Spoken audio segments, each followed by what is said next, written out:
कहते हैं कि रावण ने काल को बांध रखा था और एक बार रावण ने हनुमान जी के सामने काल को, मृत्यु को खड़ा कर दिया और हनुमान जी देख के हंसने लगे। तो रावण ने पूछा, क्यों हंस रहे हो? मृत्यु तुम्हारे बगल में खड़ी है। तो हनुमान जी ने बोला, मृत्यु तो मेरे बगल में खड़ी है लेकिन देख तुझे रही है। तो रावण ने पूछा, मुझे क्यों देख रही है?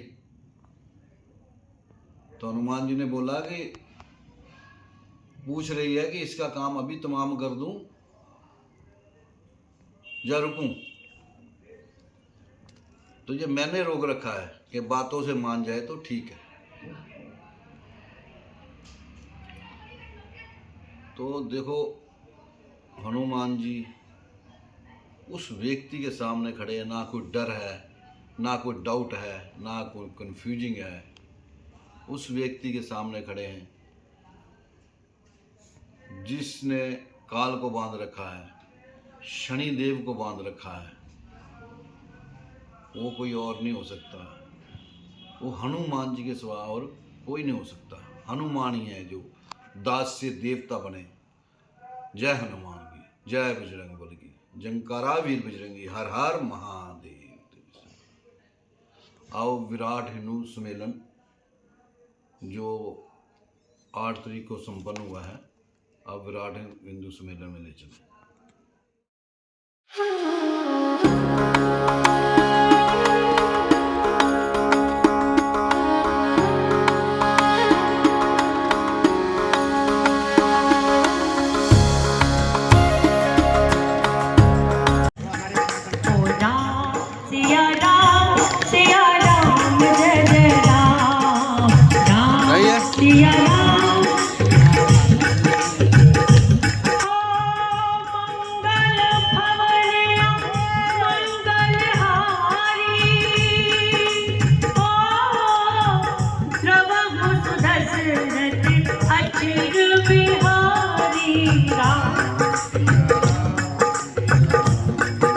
विराट हिंदू सम्मेलन हो रहा है और राम जी की आवाज जरा इस दीवार के बाहर तक तो जानी चाहिए मिलके। राम सिया राम जय जय राम।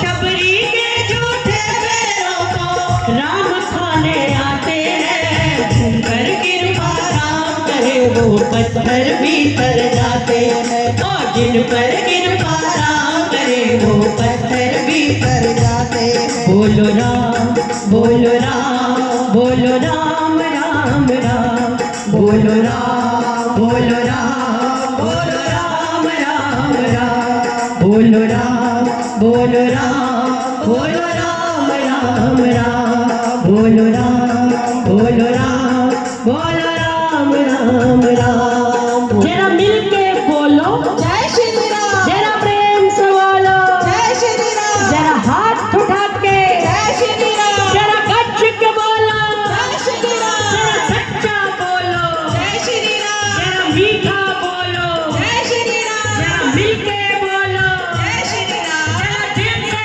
बोलो जय श्री राम। और शबरी के झूठे पैरों को राम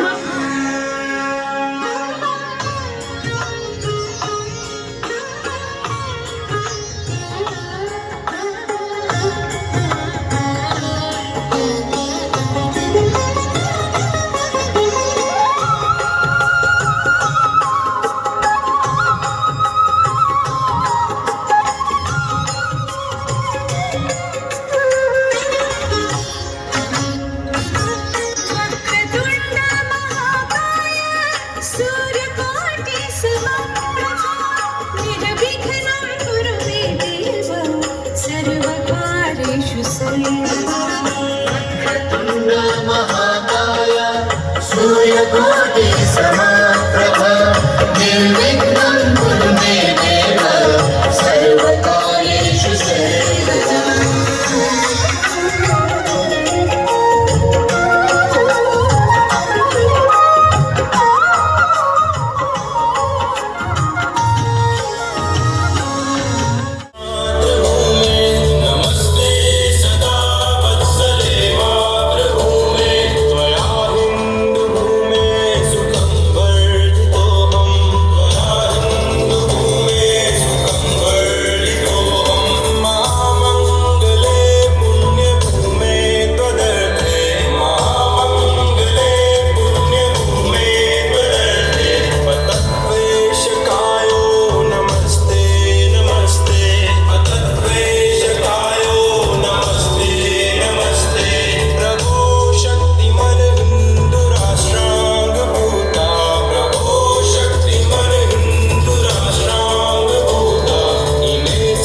शरीर के मारे जाने पर भी वह मरती नहीं।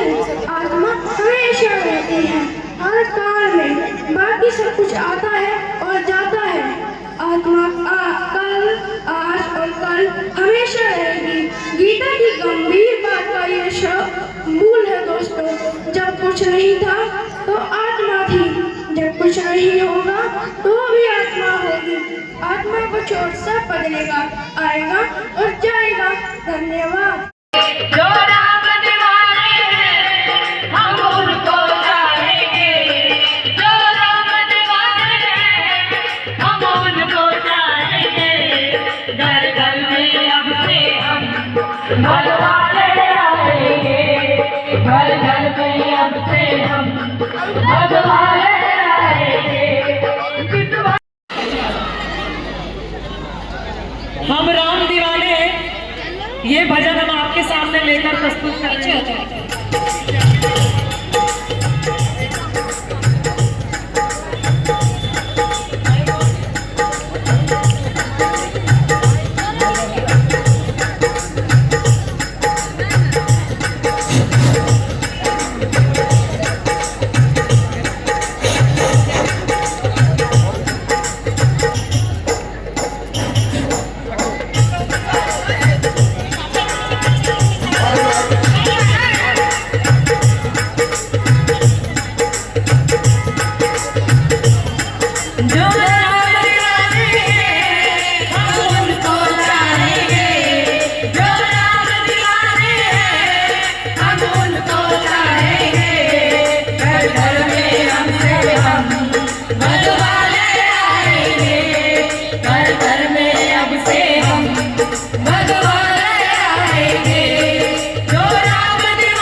उस नाम के साथी को मिलकर दोहराएंगे।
खतरे में नहीं है, हम खतरे में तब भी थे, हम खतरे में आज भी है।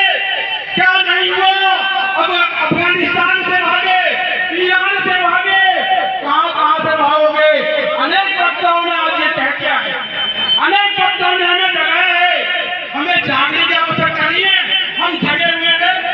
आज हम देखते हैं हमारी बेटियां, हमारी माताएं कहीं पे भी जाते हैं, ये जो लोग हैं नाम बदल बदल के, धर्म बदल बदल के, चाहे कहीं पे भी चले जाओ, हमारी बेटियों से, माताओं बहनों से ऐसे दोस्ती करते हैं, घरों में घुसते हैं, उसके बाद दसते हैं।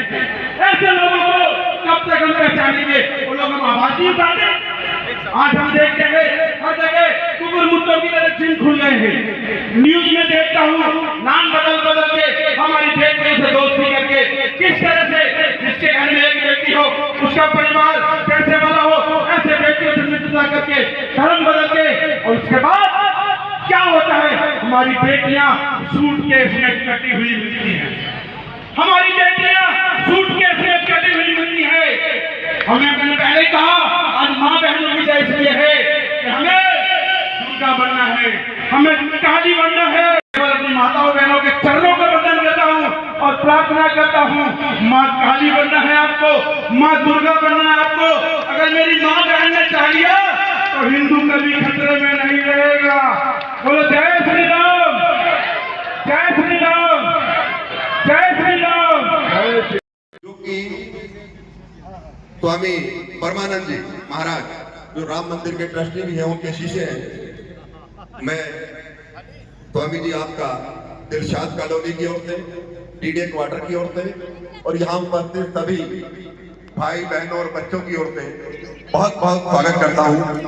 और इस कड़ी में मैं हमारी आज की इस सभा की अध्यक्षता कर रहे पंडित रवि प्रकाश जी से प्रार्थना करूंगा कि वो पुष्प, मैं रविंद्र जी से ही प्रार्थना करूंगा कि रविंद्र जी आए और स्वामी जी का स्वागत करें।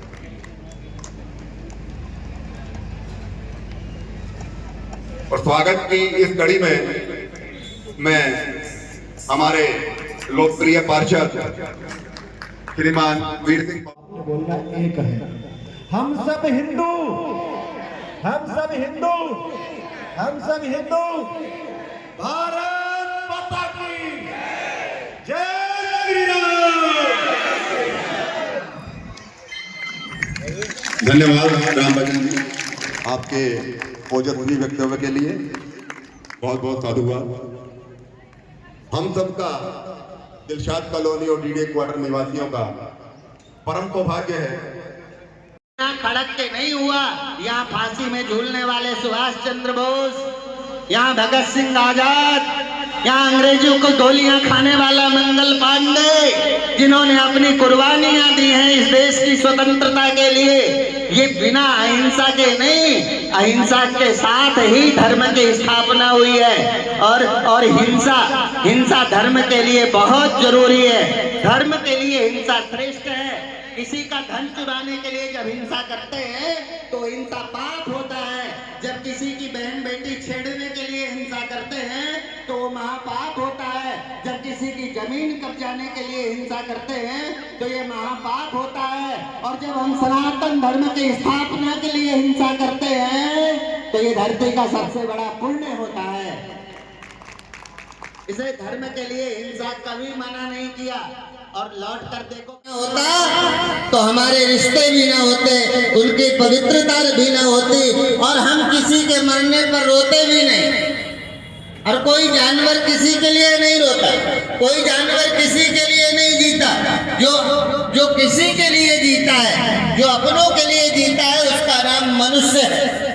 इसलिए हम मनुष्य बने और धर्मो रक्षित रक्षिता, ये मैं नहीं कहता, और धर्मो रक्षित। और धर्म को यदि थोड़ी सी भाषा में परिभाषित करें, जो कि समयाभाव भी है, कथा का मंच नहीं है, पर फिर भी यदि भगवान कृष्ण के शब्दों में श्रवण करें तो उन्होंने कहा स्वधर्मे निधनम श्रेया परधर्मो भयावह, स्वधर्मे निधनम श्रेया। यदि समाज को भय से मुक्त होना है तो आक्रांताओं की गुलामी नहीं, स्वधर्म का अनुकरण करना होगा। और स्वधर्म मेरा क्या है, साधु का स्वधर्म क्या है, पति का स्वधर्म क्या है, पत्नी का स्वधर्म क्या है, भाई का स्वधर्म क्या है। यदि एक शब्द में धर्म की परिभाषा की जाए तो स्वधर्म का है कि अपने कर्तव्य का पवित्रता पूर्वक निर्वहन करना ही स्वधर्म है। तुम अच्छे पिता बनो, अच्छे भाई बनो, अच्छे राष्ट्रभक्त बनो, ये सरकारों का काम तो रहा है। सरकार तो वोट की भीड़ को देखकर कभी भी कोई प्रस्ताव पास कर सकती है, और सरकार के प्रस्ताव से दुखी होकर हम बट नहीं सकते, पर हमें बटना नहीं है। हम सरकार से अपना अधिकार मांगेंगे, पर बिखरेंगे नहीं, हम संगठित रहेंगे। सरकार से अधिकार मांगना मेरा अधिकार है कि मैं सरकार से अपने हित की बात करूं, सरकार की व्यवस्था को बदलूं, सरकार के मंसूबों के विरुद्ध खड़ा होकर सरकार से अपनी बात तो मनवाऊं, पर सरकार से। पर ये बात ध्यान रखना, इस अंधे संसार में एक आग वाला भी बहुत अच्छा होता है। हमारे यहाँ तो जहाँ हम यूपी में जन्मे, वहाँ कहते थे नाना मामा से काना मामा बहुत अच्छा। मामा का ना होना घर में तो बहुत बुरा है, क्योंकि मामा सभी मांगलिक कार्यों को करता है। तो इस देश की पार्टियां, इस देश की पार्टियों पर यदि और गौर से देखोगे तो ऐसी ऐसी इस देश में पार्टियां हैं जिनकी आंख ही नहीं है। पर हम आज जिस पार्टी के साथ खड़े हैं, कम से कम उस पार्टी के पास दोनों आंख नहीं हो।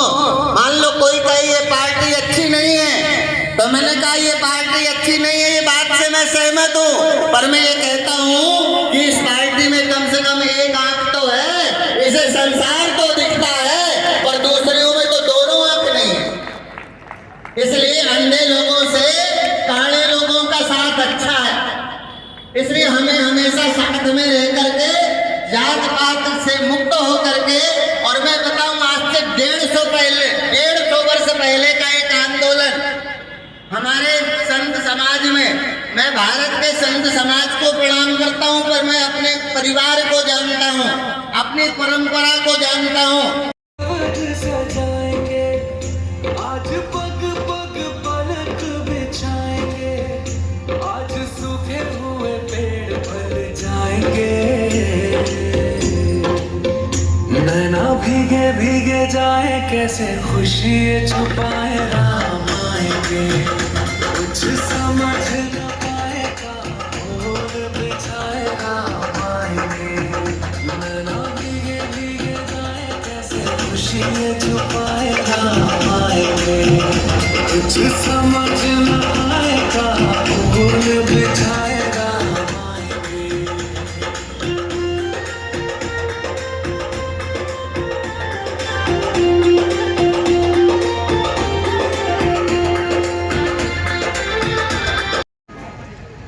सीताराम से प्रार्थना है रंजीत जी का भी स्वागत करें।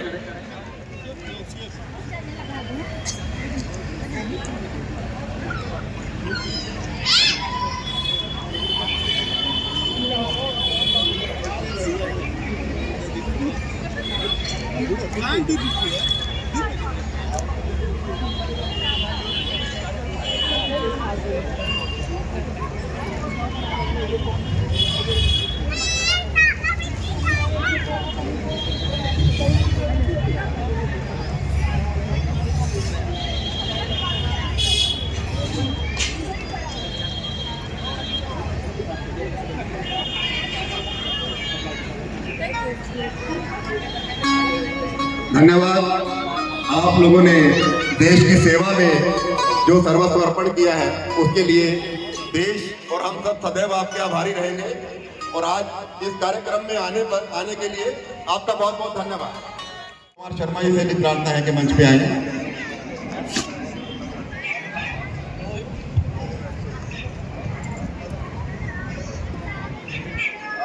आरपी भगत जी से भी निवेदन है कि अगर वो यहाँ उपस्थित हैं तो मंच पे आए। जोगिंदर शर्मा जी भी मंच पे पधारे। श्रीमती राजरानी जी। आप भी मंच पे हैं।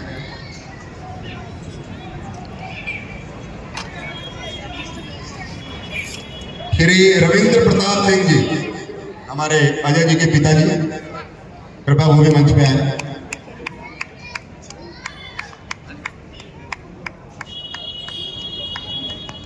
मास्टर सुभाष जी, मास्टर सुभाष जी भी कृपया मंच पे आए। सभी को जरूरत है।